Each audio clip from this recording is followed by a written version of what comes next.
Hey everybody, welcome back to the channel.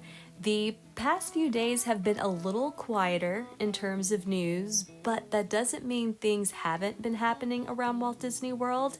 They've just been a little more low-key, especially after the closure of the Rivers of America. Therefore, to talk about this week's news and updates, I thought I'd do something a little different to mix things up because, as you can see, I'm not at Walt Disney World at the moment. I actually live roughly in the vicinity where Mark Twain was inspired to write about Tom Sawyer and where Walt Disney spent his early years. And so I thought I would take you with me today through my own personal Frontierland for a Fort Wilderness resort kind of experience. And joining me is my editing companion, Reagan. Fun fact, he actually starred in one of my first ever YouTube videos where he came with me to Walt Disney World. And he's actually been to Disney World several times, so he is a Disney pro too. And as we go, I would like to share and break down the news and hopefully a few things you haven't heard from the past couple of days. And to keep with the spirit of things and to stay on theme, let's start with Frontierland and the Rivers of America because Disney has already removed the rivers and Tom Sawyer Island from the Magic Kingdom park maps. They actually did this the day after its closure. And as you can see here, it is kind of jarring to say the least. I guess if there's a silver lining, it's that this shows why Disney was right to put the water back into Frontierland for Piston Peak. And it also gives us a better visual understanding of the real estate Imagineering has to work with for this Cars area and then Villains Land. The Liberty Bell Riverboat has also been removed. Still no news though on what Disney plans to do with it, if anything.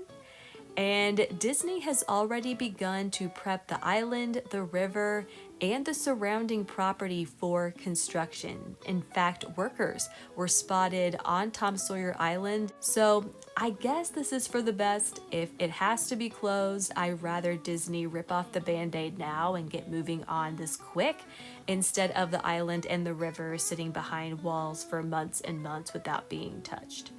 Side note, I also had to share with you this Muppet themed construction sign. Not only do I love these construction signs, but this one appeared on the Rivers of America construction wall. And I'm sorry to twist the knife, but I had to show it to you because I don't know if this is just ironic, if it's mean, or if it's a hint. Now, a ripple effect of the closure and coming construction is that the Walt Disney World Railroad is now operating in shuttle mode. This means it is going backwards from Main Street USA through Tomorrowland and then to the Fantasyland Storybook Circus Station, before then going forward back to Main Street USA.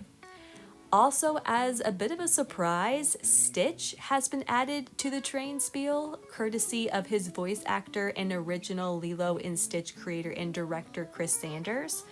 While I know this is blatant synergy, and some have not loved the idea of Stitch being featured on a classic attraction, and I totally get that. Normally I would be against it too.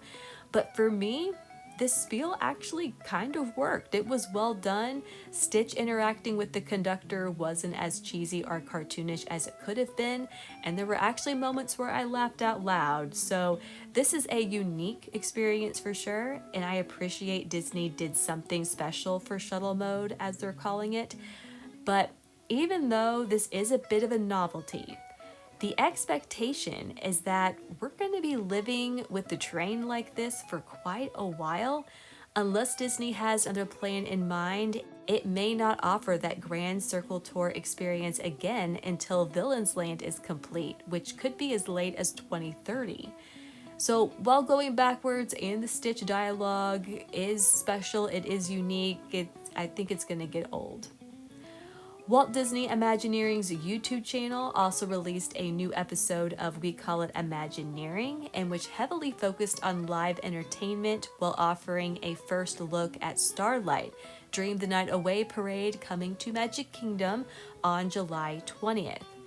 Now, I normally love this YouTube series. I love they always include some reveals, but I think knowing that we're gonna see the parade in its entirety this month lessened the wow factor of this episode, at least it did for me.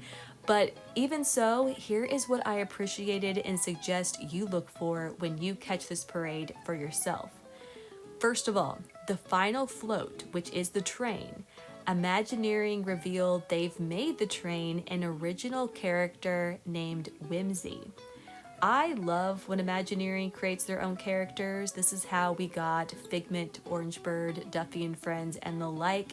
And they seem to be doing this a bit more lately, so I'm glad they're continuing that trend with Starlight. Secondly, the music is intentionally going to be a blend of the electronic tunes in tribute to the Main Street Electrical Parade and the more orchestra-like stylings inspired by Spectral Magic. In fact, the Imagineers were pretty heavy with their Spectral Magic influences and references for Starlight, and with that be my favorite former nighttime parade, I was thrilled to hear that. There was also a lot of focus on the animation they did for Jiminy Cricket, who is going to be the last character you see of the parade. So the Blue Fairy will lead the parade, Jiminy Cricket will end the parade. And I have to wonder if that is a bit of a nod to wishes.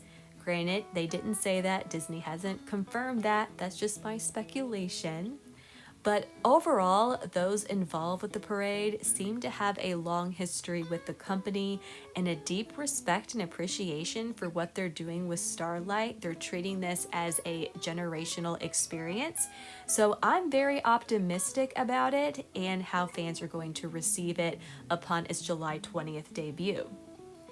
Next up, Walt Disney Imagineering also offered a first ever peek inside Beak and Barrel, the Pirates of the Caribbean family lounge opening in Adventureland later this year. And even though this little video was a teaser, it was a limited preview, I'm really happy with how this is looking. I absolutely love the cannonballs they've embedded into the walls and the cracks. There is a lot of detail and artistry, and I appreciate that they pointed out that what we're seeing is hand-carved and hand-painted. I have to admit though, I was a bit surprised by how many Jack Sparrow references there were. Is this our best clue yet that Johnny Depp may return to the franchise? Time will tell. But at the moment, it is apparent that Disney is not shying away from this character, especially at this lounge. And if this little video was filmed recently, which we don't know, but if it was, I would say we're still quite a ways off from Beak and Barrel's opening. There is a lot to do still, and the special effects, lighting, and animatronics still need to be installed and tested. So while I think we'll get an opening date for this lounge at D23, at the moment I'm expecting that opening date to be later, not sooner. Last but not least, we have to talk about a Frontierland mystery that has finally been solved, and that is the return of the Frontierland Sign. And this may sound weird to you, but if you've been watching for a while, you know that this sign has been missing for roughly 2 years, and I've been talking about it.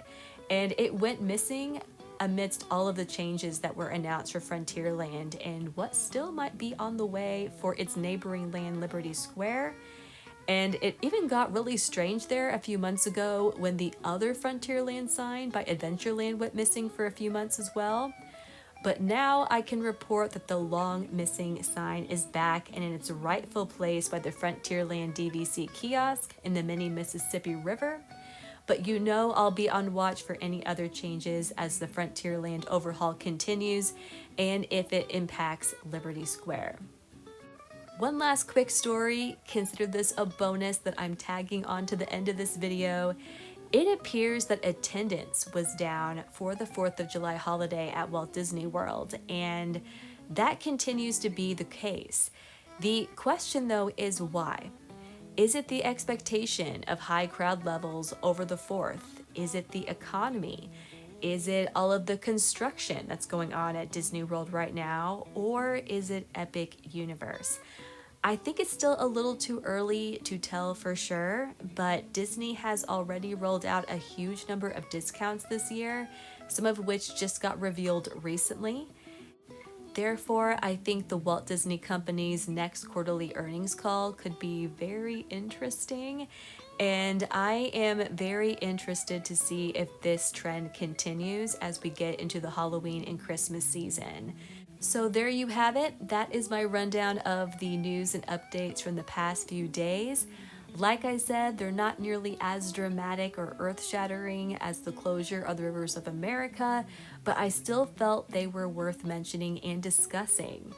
But now I want to know what you think. Do you think Disney World's attendance slump will continue? What do you think is the cause behind it? What are your thoughts on what you've seen from Disney's Starlight Dream the Night Away and also Beak and Barrel, that Pirates of the Caribbean lounge? Please share in the comments. And if you enjoyed this video and if you also love Disney Park news and analysis, I would so appreciate if you would hit that like button and consider subscribing to the channel. But for now, Reagan and I appreciate you taking the time to watch, and we hope you have a magical day.